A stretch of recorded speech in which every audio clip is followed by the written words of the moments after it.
Em Paris, a Igreja Católica operava 3.000 bordéis e 40.000 prostitutas, mães solteiras, virgens estupradas, viúvas ou repudiadas. Você não pode atravessar a ponte de Avignon sem encontrar 2 monges, 2 burros e 2 putas. Este famoso ditado medieval atesta a vitalidade da mais antiga profissão do mundo na cidade dos papas. Mas muitas outras cidades da França podem se orgulhar dessa reputação. Embora seja certo que a Igreja e o Estado exploraram os bordéis e as prostitutas declarados, não há evidências de que tenham gerenciado a totalidade dos 3.000 luxuosos parisienses do século XV e as 40.000 prostitutas parisienses do século XVIII, para a mais clandestinos. A Igreja controla a sexualidade para garantir herdeiros legítimos. A Idade Média se estende por quase um milênio, de 476, queda de Roma, a 1453, fim da Guerra dos 100 Anos. Dado o papel da Igreja na prostituição, é útil marcar o seu início na França com a conversão cristã, 496, de Clovis, rei dos francos. Este batismo marca de fato o início do vínculo entre o clero e a monarquia francesa. Doravante o soberano reina em nome de Deus e somente seus descendentes legítimos, filho concebido no casamento, podem aderir ao trono. A legitimidade passa pela fé católica e os laços sagrados do casamento, único garante do reconhecimento de paternidade. Note-se que no Vaticano, a idade do casamento ainda tem 14 anos para as meninas, foram 12 anos até o início do século XX. Forte da autoridade divina, o clero católico tem como missão social regular a sexualidade, virgindade e castidade. Este regulamento é colorido tanto pelo papel sexual perverso atribuído às mulheres na queda bíblica do homem, a maçã de Eva, quanto por uma aplicação confrontada com debauches e contingências do tempo. A paternidade não é mais garantia. Escusado será dizer que a prostituição não é oficialmente permitida. Encruzada contra o sexo. Durante este milênio, nada menos que 25 conselhos, incluindo 4 dos conselhos de Latrão, realmente exigem castidade antes do casamento, condenam o prazer sexual e proíbem posições que não são apenas para a procriação. No entanto, apesar das muitas proibições e exigências da Igreja, todos os atos sexuais ilícitos são praticados, e nem sempre em segredo, longe disso. Assim é a prostituição, uma prática altamente denigrada pela Igreja, ainda difundida em toda a França, incluindo os bons ofícios de homens e mulheres religiosas, com o apoio dedicado à nobreza. Para evitar estupros de gangues. O termo estupro não aparece até o século XVIII. Antes de falar sobre o esforço ou o desfloramento se o estupro ocorre em uma mulher virgem. A violação é muito comum nos tempos medievais, no entanto, algumas queixas devem ser notadas: medo de represálias, vergonha para a família. Estas violações são o fato de homens jovens. Nas gangues, essas jovens pessoas da cidade perseguem a cadela. Eles são chamados de homens felizes.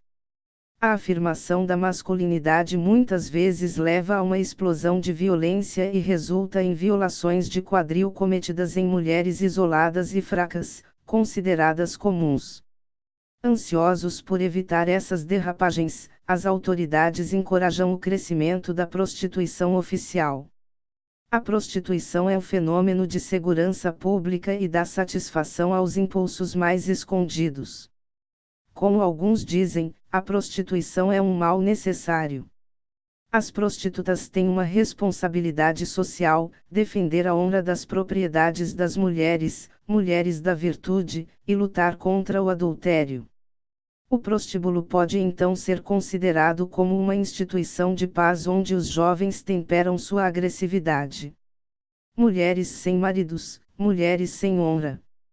As mulheres vítimas de estupro raramente são meninas, porque o homem será reprimido muito severamente, nem mulheres de afluência, porque às vezes pode ser considerado um crime.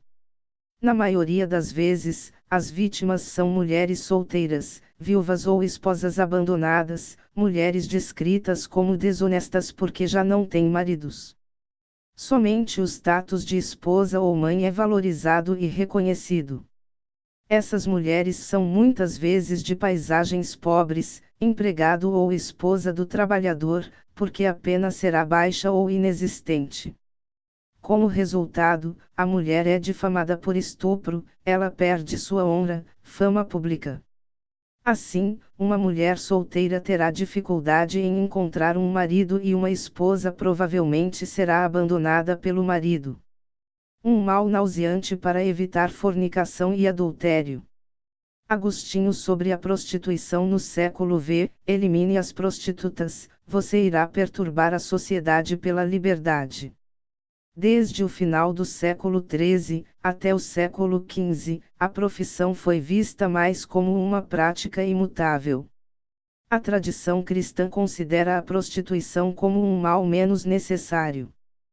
Padres da Igreja Testemunhar, de Agostinho de Hipona no IV século, que acredita que é natural e ajuda a proteger as mulheres honradas e meninas de desejo para os homens, até Thomas Aquinas XIII século, que considere necessárias para a empresa como o banheiro em uma casa.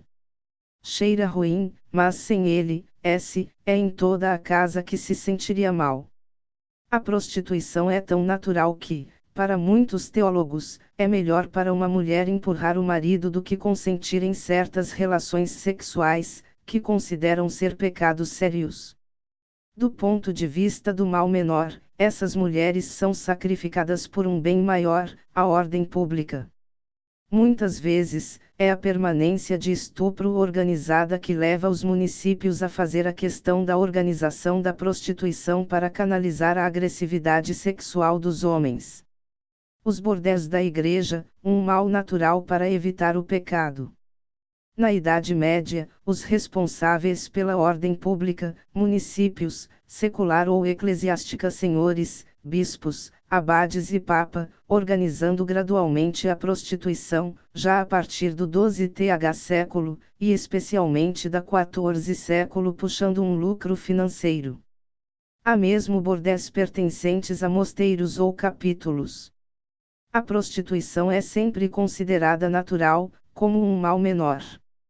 No coração das cidades do sul, casas para meninas, os castelos e outras casas do Lupino tornam-se instituições municipais, mantidas e inspecionadas pelos cônsules. Deve-se notar que a maioria sexual ainda tem 12 anos no Vaticano, ela tinha 11 anos na França em 1832. No norte da Itália, as autoridades até explicam que o recrutamento de prostitutas atraentes irá convencer os jovens a se afastarem da homossexualidade. As cidades abrem oficialmente as casas municipais de prostituição ou designam os bairros da cidade, geralmente os seus subúrbios, onde a prostituição será tolerada. Uma riqueza para clérigos e municípios. Os municípios se beneficiam desse comércio e ficam mais ricos, cobrando impostos sobre casas públicas ou multando as meninas. Muitas vezes, é encontrado nos livros de conta que as rendas e as rendas derivadas de casas de prostituição são tratadas da mesma forma que outras receitas, incluindo os registros de abadias. No século XIII, os canonistas admitem a admissibilidade dos lucros da prostituição, desde que a menina exerça por necessidade, não por vício e prazer. Os proprietários das casas, às vezes notáveis, não desconhecem as atividades de seus inquilinos e descartam os lucros. Este é o caso das famílias Villeneuve e Baronat em Lyon, o bispo de Langres ou o abade de Saint-Étienne em Dijon. Mais lucrativo do que as doações dos fiéis. Além disso, Voltaire informou que o bispo de Genebra administrou todas as fronteiras dessas terras. Dominique Dalairac chega até a ponto de argumentar que a prostituição trouxe mais riqueza para o clero do que todos os seus fiéis reunidos. São Tomás de Aquino também conta que os monges peruanos organizaram uma fundraiser para abrir um novo bordel, que eles exaltaram o mérito, trabalho sagrado, mágico e meritório. Além disso, o assunto irá ainda mais longe, porque em 1510, o Papa Júlio II construiu um bordel estritamente reservado para os cristãos. Capela Sistina financiada pelo imposto sobre a prostituição. Para reforçar as finanças do Vaticano e pagar as guildas que trabalham na capela que levará seu nome, o Papa Sisto IV, de 1414 a 1484, teve a brilhante ideia de tributar todas as prostitutas e padres concubinos nos estados papais, incluindo Roma. Este imposto trouxe ao Vaticano 30.000 ducados por ano. Uma fortuna real. De acordo com as estatísticas de 1477, havia 6.300 prostitutas oficialmente reconhecidas e muitas pessoas solteiras. O projeto foi lançado em 1046 pelo Papa Clemente II, Suidiger de Morsleben e Warburg, de 1005 a 1048, de origem alemã, que forçou todas as prostitutas romanas a pagar um imposto à Santa Sé em cada reunião com um novo cliente.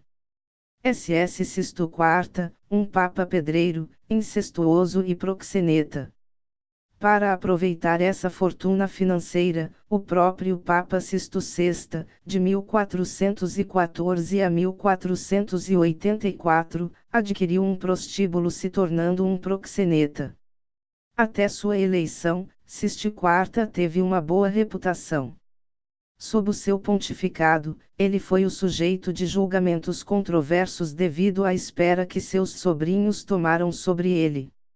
Na verdade, ele chamou cardeal de muitos jovens, famosos por sua beleza, incluindo seu sobrinho Rafael Riario, cardeal aos 17 anos, acusado de ser seu amante. Também se afirmou que o gosto do Papa pelos meninos era notório.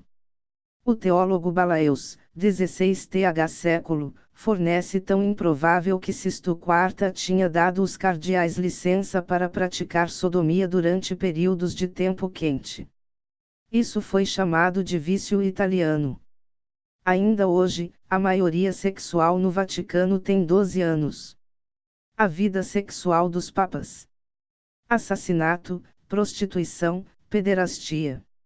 O Palácio Papal, um lugar amaldiçoado.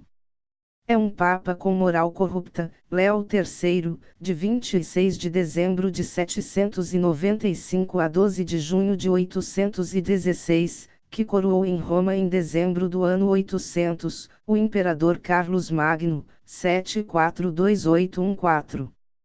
Sendo famoso por amar a boa comida, o vinho e especialmente os prazeres carnais, Léo III escapou de uma tentativa de assassinato por 2 sacerdotes ansiosos para livrar Roma e a Igreja deste papa depravado.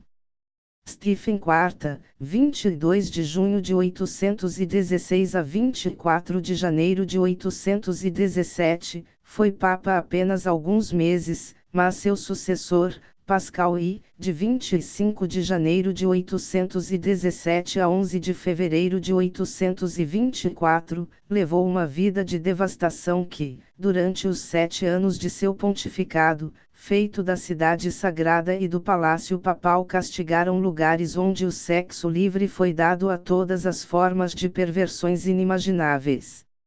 O lupanar privado do Papa. Chegando a Roma para ser coroado imperador, Lotaire, 795-855, neto de Carlomagno, foi escandalizado por toda essa desordem e fez remontamentos muito severos a Pascal. O Santo Padre prometeu a Lotaire para reformar seus costumes, mas logo que ele se virou, Pascal prisioneou 2 humildes sacerdotes por denunciar seu comportamento maligno. Como uma sentença exemplar, suas línguas e os olhos foram arrancados antes de decapitá-los. Mais tarde, o pontificado de Leão IV, 10 de abril de 847 a 12 de julho de 855, parecia estar acima de todas as suspeitas até o dia em que alguns cronistas da época afirmaram que o pontífice havia instalado em sua própria casa um convento de freiras para se dedicar a eles com prazeres sexuais muito quentes. A lenda do Papa Jeane. Foi desde o final do papado de Leão IV que várias lendas nasceram com conotações sexuais que fortaleceram a história do Papa Joana. É muito improvável que uma mulher tenha sucedido a Leão IV no trono da cristandade, em torno de 856 DC, como a lenda que nasceu em meados do século XIII e contou através das canções de trovadores e minstreus. Um papa gai na prisão, assassinado por seu fofo. Isso provavelmente foi inspirado pela história infeliz de um papa sem vergonha chamado João VIII, 14 de dezembro de 872 a 16 de dezembro de 882. João VIII foi reconhecido como um papa desabrigado que foi jogado várias vezes na prisão porque ele não cuidava seu escritório pontifício. Este papa homossexual, que amava os meninos, teve um trágico fim nas mãos dos familiares de uma de suas crianças fofas que, descobrindo que o veneno que o administram não agiu rápido o suficiente, ele esmagou o crânio com um martelo. Um papa drag queen. As Irmãs da Indulgência Perpétua, Solidais 2011. Outras fontes mencionam que em meados do século IX, um sacerdote inglês chamado João, um homossexual reconhecido, ganhou o favor dos cardeais de Roma, de tal forma que ele foi quase eleito papa na morte de Léo IV no ano de 855. Provavelmente está na memória deste João com aparência muito efeminada, comumente chamada Jeane por seus íntimos, que nasceu a lenda da Popan que foi dita de origem inglesa. Os trovadores e os menestrinhos do século XIII acrescentaram a esta história, como um sinal de burla e zombaria, que João poderia ter dado à luz uma criança no próprio dia da sua coroação porque nada em seu comportamento sexual indicava que ele é um homem. Assim fomentou a confusão e os espíritos retorcidos a lenda do famoso Papa Jeane. Roma, cidade do vício e libertinações. A calma voltou a Roma sob o pontificado de João IX, de janeiro de 898 a janeiro de 900, mas foi de curta duração porque quando Bento XVI tomou o trono de São Pedro, de fevereiro de 900 a julho de 903, a corrupção voltou a ser a amante da cidade eterna durante, infelizmente, muitas décadas. A fim de ilustrar mais precisamente a atmosfera que reinou em Roma durante todo o século X, citemos este rei da Inglaterra, Edgar chamou o Pacífico, 944-975, que, dirigindo-se a seus bispos, deu uma descrição inflexível do que ele viu durante uma de suas viagens à cidade dos papas. Nós não vemos em Roma que a devassidão, a dissolução, a embriaguez e as impurezas, os sacerdotes de casas tornarão-se as pensões vergonhosos prostitutas, acrobatas, malabaristas, equilibristas, acrobatas, etc., e sodomitas, homossexuais, tocando dia e noite na casa do Papa. Canções bactic, canções para beber, danças lascivas e debochequia de Messalini substituíram jejuns e orações. Se como aqueles sacerdotes infames dissipar os bens dos pobres, príncipes esmolas ou melhor, o preço do sangue de Cristo. Edgar diz o Pacífico, 944-975, rei da Inglaterra. Messalini é a esposa do imperador romano Claude, 10-54, ela era conhecida por se dedicar à devassidão de todos os tipos e até à prostituição. Sentindo-se desprezada, seu marido a matou quando soube que se casara com seu jovem amante, Cilius. João XII, o pornocrata. João XII é certamente um dos papas que mais chocou seus contemporâneos. Muitas vezes, os cronistas o chamaram de anticristo sentado no templo de Deus. Nascido em Octavian, ele entrou no papado aos 18 anos sob o nome de João XII. O jovem Papa é percebido como um ser grosseiro que se entrega à devastação, transformando o Palácio de Latrão em uma verdadeira bagunça. Depositado por um sínodo de bispos que o declarou culpado de sacrilégio, assassinato, adultério e incesto em 963, João XII conseguiu aproveitar a vantagem de Léo VIII, eleito em seu lugar. A lenda diz que ele morreu de um ataque de apoplexia sexual com uma mulher casada. A família maldita de Borgia. Borgia é o nome da família italiana Borgia do Reino de Valência, Espanha, que teve grande importância política na Itália do XV século. Ela forneceu 2 papas, bem como vários outros personagens, alguns dos quais adquiriram uma fama infeliz. A família Borgia sofreu uma reputação sinistra que teria sido forjada por seus inimigos políticos. Os Borgias foram acusados de envenenamento, fratricídio, incesto. Eles eram símbolos da decadência da Igreja no final da Idade Média. Crianças ilegítimas, bordéis e incesto. Era uma poderosa família italiano-espanhola do Renascimento, da qual nasceram pessoas famosas que eram campeões de castidade hereditária. Alguns exemplos: um cardeal que teve 3 filhos, um papa que contou 9 e uma duquesa que deu à luz 8 homens diferentes, provavelmente o papa e o cardeal já mencionaram, além disso, seu pai e seu irmão. Infelizmente famoso. Eles são chamados de Borgia na Espanha, Borgia, na Itália. Um nome que, em Labotte, goza de uma má reputação, não sem razão. O cardeal César, de 1475 a 1507, uma vez abandonado o hábito de púrpura, tornou-se um político e um soldado com cinismo proverbial, quem inspirou o Príncipe de Maquiavel. Seu pai Rodrigo, de 1431 a 1503, também conhecido como Papa Alexandre VI, reduziu Roma a um bordel da cidade que Lutero seguiu em comparação com Sodoma. Finalmente, a duquesa Lucrece, de 1480 a 1519, intrigante e talvez incestuosa, passou para a posteridade como um arquétipo de feminilidade negativa. O Papa do Diabo. Pope Alexander V.J.P.G. Alfonso Borgia é o Papa entronizado sob o nome de Calixte III de 1455 a 1458. Ele tem um filho ilegítimo, François Borgia, cardeal e arcebispo de Cosenza. Seu sobrinho, Roderick Lansouille de Borgia, se junta a ele na Itália, onde ele toma o nome de Rodrigo Borgia. Ele é um papa sob o nome de Alexandre VI de 1492 a 1503. Uma das testemunhas mais credíveis da conduta escandalosa do Papa Alexandre Borgia é Jean Burchard, ou Burchard, de Estrasburgo. Este prelado, mestre das cerimônias da corte pontifícia, realizada de 1483 a 1508, um jornal muito preciso que relata dia a dia, às vezes até hora a hora, todos os eventos que acontecem no Vaticano. Pelo menos 6 crianças ilegítimas.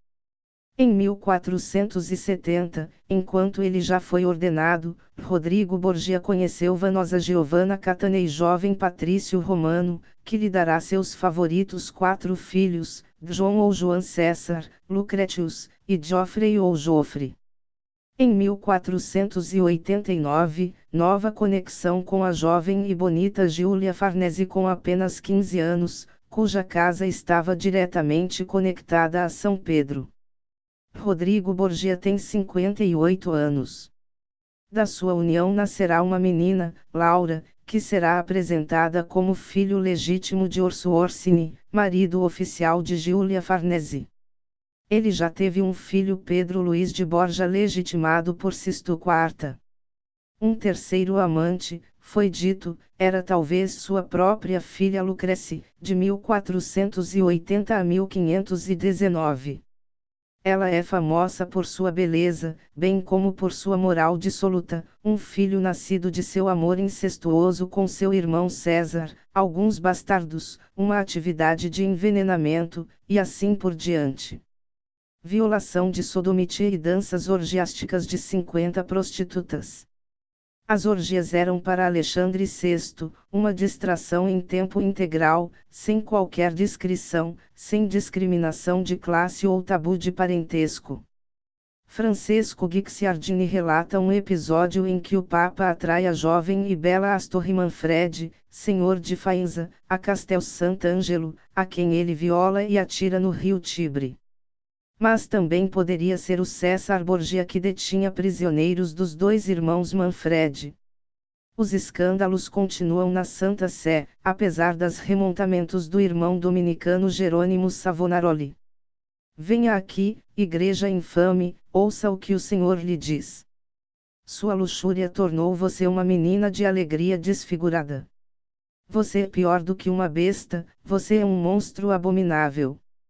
Sem escrúpulos ou remorso, Alexander VI enfrenta, Savonarola é preso, torturado e morto na estaca em 23 de maio de 1498.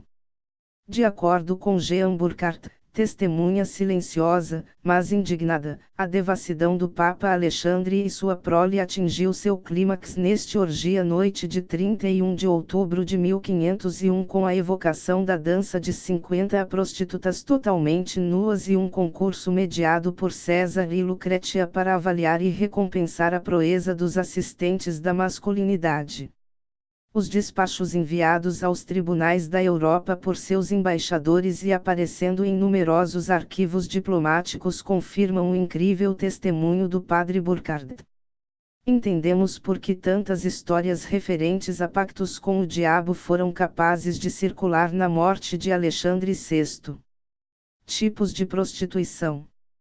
Historiadores, cientistas e sociólogos Lombroso e Ferreiro, 1896, classificaram a prostituição medieval em 4 categorias. Os prazeres carnais de Cristo. Prostituição sagrada do antigo culto das mulheres, no início do século V, os nicolaítas, mulheres que, na encarnação de Cristo, pregavam que Jesus fez com que o homem tivesse que experimentar a voluptuosidade do corpo. Unidos aos gnósticos, eles se espalham até o século XII, em várias seitas dedicadas ao contentamento da carne. Em 1373, uma dessas seitas apareceu na França, antes os picards se tornaram turlupins, cujo prazer era fornicar em público. No catolicismo, mulheres estéreis e maridos impotentes rezaram por muito tempo aos santos Paterni, Gerlichon ou Gignole, dignos herdeiros do deus Priapos, deus da virilidade, da fertilidade e do amor físico. Mesmo reprovados pela Igreja, essas práticas continuaram apenas na Revolução. Decore a camada de seu anfitrião com seus servos. O segundo tipo de prostituição é chamado de prostituição hospitalar, decorre dos costumes ancestrais da hospitalidade que consistiam em enfeitar a cama de seu hospedeiro. Mais raramente praticado entre os camponeses, era generalizado entre nobres e muitas criadas e camponesas, mantidas em escravidão, prostituíam-se contra a vontade deles. Uma esposa em contratos de duração determinada. O terceiro tipo é a prostituição concubina. O concubinato nunca foi religiosamente abençoado na França católica. É o pagamento de uma pensão de manutenção que serviu como um contrato de casamento que só um divórcio ou morte poderia quebrar. Finalmente, existem 4 formas de prostituição civil. Item os bordéis privados da nobreza e do clero, o abade, a abadesa, o bispo, o barão, o senhor feudal recebem em suas casas o equivalente a um bordel geralmente pago pelos seus fiéis ou seus vassalos, ambos os sexos são comumente representados. Item as mulheres camponesas no serviço sexual dos sacerdotes. Nos monastérios, os bons pais requisitam regularmente as camponesas dos arredores que eles convencem a calar por medo dos trovões divinos. Item freiras para um deus Pimp, várias mães superiores dos conventos persuadir suas irmãs a prostituí-las para amassar, em nome de sua esposa divina, a quem, de qualquer forma, entregou seu corpo virtuoso para sempre, alguns suplementos ao dízimo.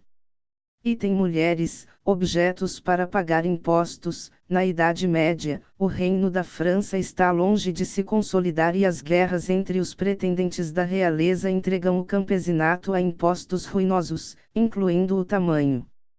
Muitos estão fugindo da campanha para a cidade, onde a miséria aflige as meninas e as jovens órfãs, abandonadas ou vendidas, viúvas e esposas desesperadas para entregar seus corpos à comida. A prostituição é abundante em suas classes de prostitutas. O status das prostitutas. Durante o período medieval, quase todas as prostitutas eram mulheres. A prostituição masculina também floresce, mas apenas no clandestino devido à severa condenação da homossexualidade pela Igreja. O último tem um duplo discurso sobre as mulheres que explica, em grande medida, a ambivalência de suas posições. A mulher certamente é sinônimo de tentação e luxúria, mas curiosamente ela ocupa um papel social mais igualitário do que aquele que se tornará novamente no Renascimento. A prostituição civil tem 4 motivos, explicando os diferentes estatutos e diferentes mecanismos de repressão. A luxúria que decorre da prostituição sagrada. Seus seguidores são considerados hereges e punidos pela Igreja e pelo poder. Pobreza, muitas mulheres pobres. Esta forma é mais ou menos tolerada pela Igreja de acordo com a severidade de seus cardeais do momento e regulada pelo poder senhorial ou real de acordo com seus modos e penitências. O concubinato, muitas mulheres que se tornaram cortesãs, protegidas por seus conviventes e pela aparência de uma vida de rentiere, algumas prostitutas de alto nível podem ser vistas no pátio da nobreza. É difícil distingui-los de outras mulheres ao seu redor, embora a maioria das pessoas conheça sua identidade. Comércio cujo exercício é orquestrado por fontes diversificadas, clero, nobreza, burguesia, inquilinos ou tenanciers. O clero, de tempos em tempos, realizar repressões severas em suas fileiras, a nobreza gradualmente dispor de seus próprios bordéis para escolher coabitação ou mais ou menos visitas discretas aos bordéis. Meninas claras prostituição liberal, essas meninas trabalham por conta própria, vão de hotel para hotel ou têm seu próprio quarto. Essas mulheres gradualmente se tornaram cortesãs, prostitutas de luxo, amantes de comerciantes ricos ou notáveis. As cortesãs tornam-se realmente importantes no final do século XV. Carreira de uma menina de alegria. Mães solteiras, virgens estupradas, viúvas ou divorciadas.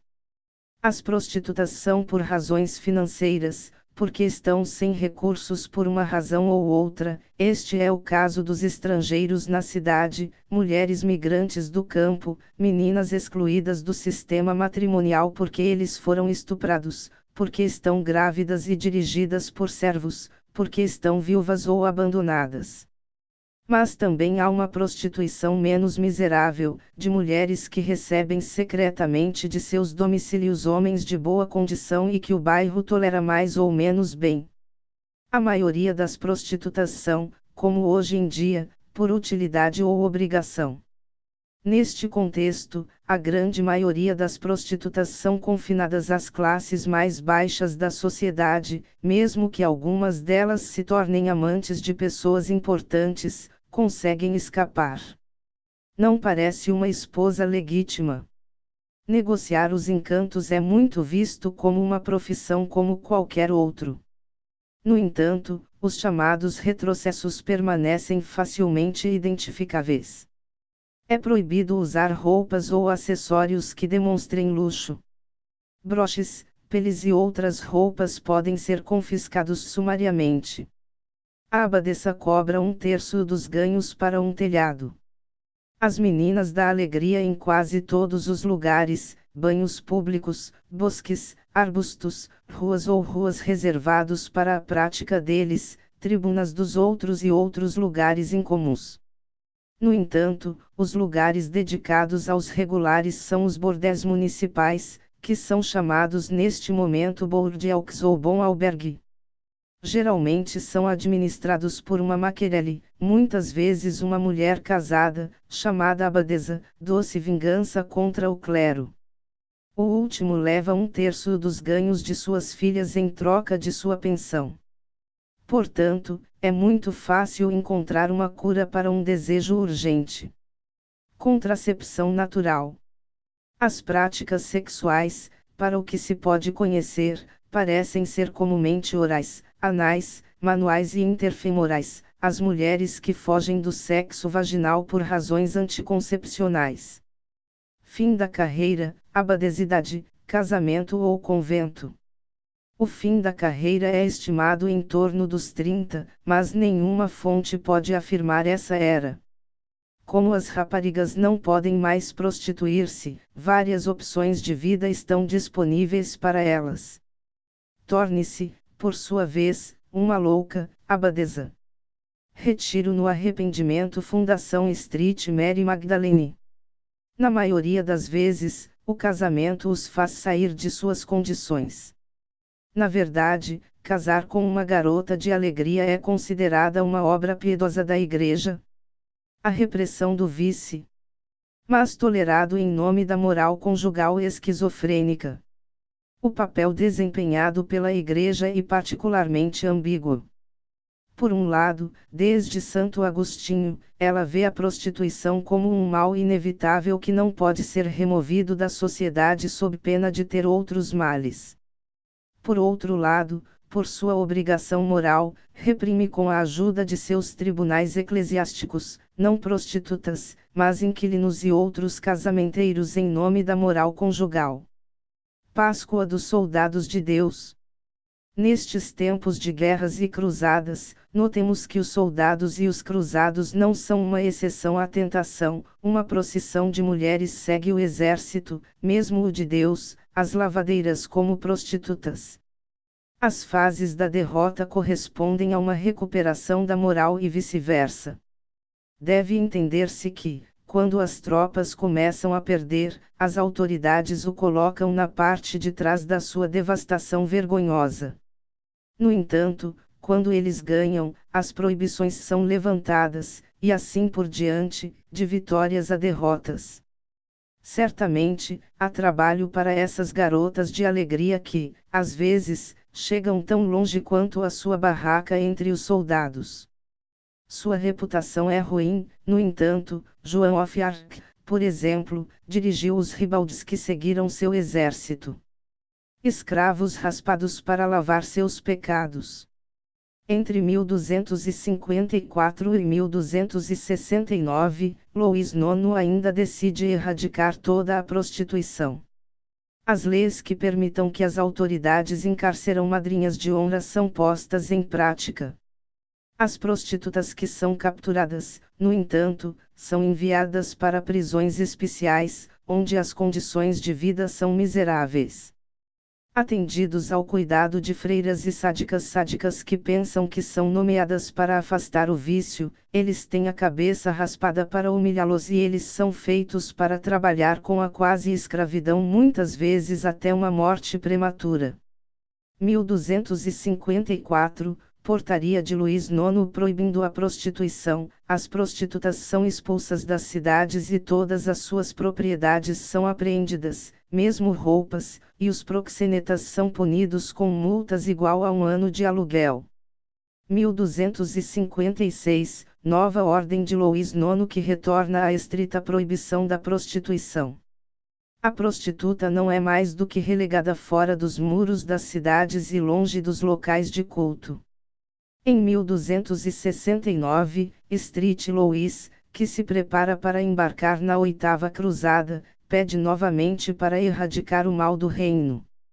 Mais uma vez, a clandestinidade das prostitutas e a desordem criada prejudicam o rei que faz centros abertos de reclassificação para as mulheres públicas em Paris. O pragmatismo, além disso, torna as garotas públicas não apenas admitidas, mas subsidiadas durante a Oitava Cruzada. Contas reais mostram 13.000 prostitutas para pagar para segui-lo à guerra. A ineficiência da repressão é óbvia. No final da Idade Média, meninas públicas, enxames secretos ou vagabundos nas ruas das cidades, investem em fornos e hotéis principescos. O tempo em que essas mulheres, consideradas impuras, estavam proibidas de se casar, parecem agora desatualizadas, mas para pensar sobre isso, as ordenanças de São Luís já estavam em seu tempo perfeitamente irrealistas. Prisões para prostitutas, fornicadores, adúlteros, indigentes e solteiros. Desde o 17 graus ao 19 graus século do período moderno é marcado pela vontade de lutar contra a prostituição. Às vezes, as medidas visam erradicá-lo, por prisão ou banimento. Mas muitas dessas medidas são rapidamente esquecidas ou não são aplicadas. Alguns comportamentos são novos, asilos abertos para as mulheres arrependidos, que irá juntar-se em breve àqueles que são considerados em risco de cair na prostituição porque pobre e solteira. Os pedidos até diziam admitir apenas garotas bonitas, as feias não ter que temer por sua honra. Inglaterra, depois Espanha, cria tais estabelecimentos. Em 1658, Luís XIV ordenou a todas as mulheres culpadas de prostituição, fornicação ou adultério para serem presas na La Salpêtrière, Hospital Geral, até que os sacerdotes ou freiras responsáveis considerassem que se arrependeram e mudaram. A Salpêtrière de Paris sob o antigo regime, um lugar de exclusão e punição para as mulheres. Quando abriu em 1656, a Salpêtrière de Paris tornou-se a maior instituição para o encarceramento das mulheres nos tempos modernos. É responsável por receber mulheres, meninas e crianças, mas também casais sem recursos. Em 1666, 10 anos após o edital de estabelecimento, Salpêtrière recebeu 2.322 pobres. Em 1684, Luís XIV adicionou ao hospício, uma prisão, a Casa da Força, para mulheres prostituídas, libertinações e condenados, a que foi adicionado um prédio para mulheres e meninas detidas a pedido de seus maridos ou de seus pais. O Salpêtrière, portanto, consistia em um hospício e uma prisão para mulheres. Os pobres mendigos que não terão ido para a misericórdia dentro do tempo prescrito serão trazidos lá pela força pelos policiais. A lei proíbe suplicar apenas chicoteando contra os infratores pela primeira vez, para o segundo, galeras contra homens e meninos, e banimento contra mulheres e meninas. Para mudar a moral e os costumes das mulheres perdidas. A partir da liquidação de 20 de abril de 1684, uma nova categoria da população parisiense é encerrar, as mulheres debauchées. E é no Salpêtrière que eles terão que estar trancados. Como a mendicidade, prostituição e libertinagem lutaram ferozmente por todo o 17 graus século. Além da deportação nas colônias, Hospital Geral torna-se a principal forma de se delinquir prostitutas até o final do 18th século. Prostitutas já foram implicadas na 101th artigo da Portaria de 1560 promulgada por Francisco II, uma vez que esta ordenação simplesmente proibia a prostituição. Esta medida teria sido tomada após a rápida progressão da sífilis. E é natural que ataquemos o que só poderia ser a base desse desenvolvimento, a prostituição. Sob a aparência da saúde pública, as ruas de Paris foram assim purgadas de outra praga, a debaquia pública.